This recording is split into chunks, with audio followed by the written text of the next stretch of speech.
What is up, guys? My name is BobaTalks and welcome to a brand new video on The Flash, Arrow, Supergirl, Legends of Tomorrow, you name it. This is a quick update video just to let you all know that there is some new information for the 4-show crossover event that is starting on November 27th. So the CW have come out with a poster for the crossover event titled Crisis on Earth X. And this has got quite a few thoughts going in my mind because, and I've spoke to a few other YouTubers like DJ Eric and the DC TV show, and we all came to like very similar opinions on a few things about what this poster presents. It's awesome, don't get me wrong, as awesome as this news is. Now, without going into too much detail on Earth X, it is basically this planet that is occupied by a certain group that was in World War II, but which had a certain symbol. I'm not going to say it because, you know, advertiser friendliness, because that's how YouTube is these days. Now, as you can tell, this poster has so much new information, which is amazing, but some of it could be technically spoilery for the average person who doesn't necessarily stay up to date with absolutely everything. So, for example, it gives away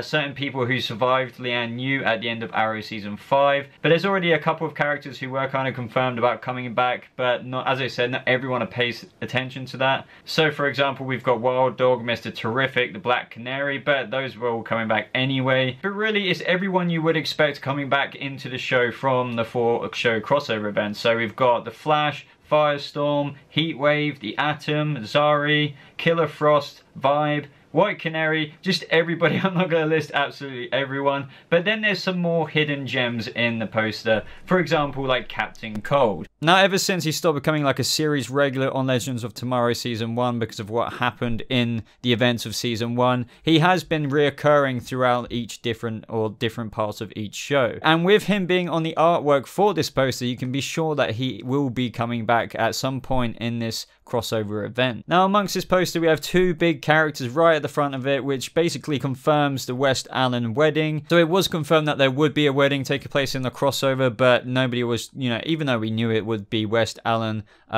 nobody knew for sure. But now we definitely know that Barry and Iris are getting married. Now, amongst the Earth X villains that are shown on this poster, reflecting the Earth 1, or well, multiple Earths, technically you've got Supergirl there, so Earth 38 versions of themselves as well.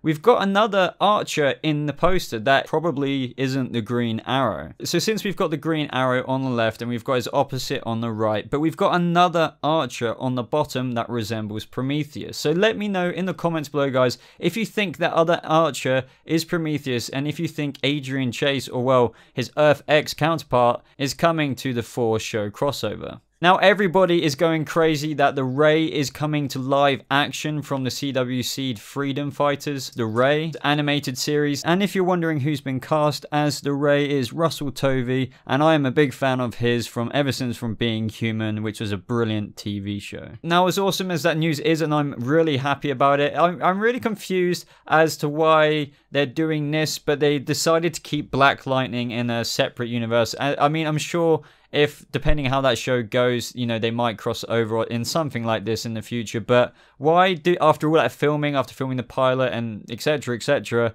would you squeeze the Ray in? Or, not that I have anything against the Ray, or keep Ray in, but why not have the Black Lightning, or Black Lightning should I say, in this crossover as well? I don't see how they can bring somebody from an animated series, the Ray, as awesome as he is, but I've already filmed the Black Lightning TV series, but not introduce him somehow in this Earth X crossover event, because it's just strange. Because if this is on Earth X and there's a whole multiverse out there, and I know it's very up in the air with how things are going on Black Lightning in terms of if they will ever cross over with the Arrowverse, I just find it very interesting as to why and what the decision was as to why they didn't want to put Black Lightning in here in addition to the Ray, or just maybe instead of the Ray. So Mark Guggenheim and Andrew Kreisberg had this to say about this crossover event and the idea behind it. We conceived this year's crossover to be evocative of the annual Justice League Justice Society crossovers we grew up with and look forward to as kids. So since this crossover has reportedly been said to be centered around sort of Alex and Kara,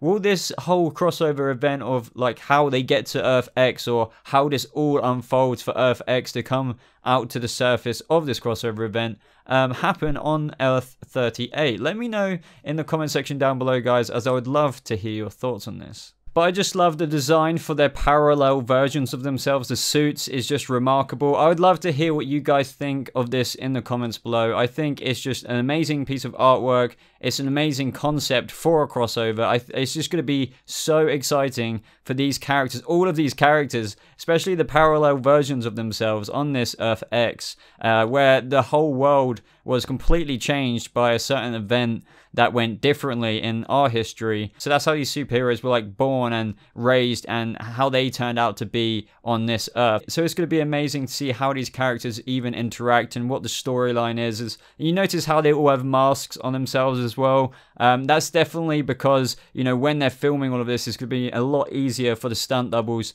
to come in a bit more, considering, you know, imagine going back and forth as Barry Allen in one suit and then the other suit, and Oliver Queen in one suit and then the other version of himself. So adding these masks make it a little bit easier, I suppose, for these for the way it can work on the show. But apart from that, everybody, that is all from this video. Let me know what you think of this amazing crossover news in the comment section down below, and leave a like on this video if you did end up enjoying it. As always, to stay a bit more up to date with me personally, follow me on the social medias in the links below or popping up on the screen around here. But apart from that, guys, thank you so much for watching today. I hope you have a lovely rest of your day, and I'll see you in the next video. Goodbye.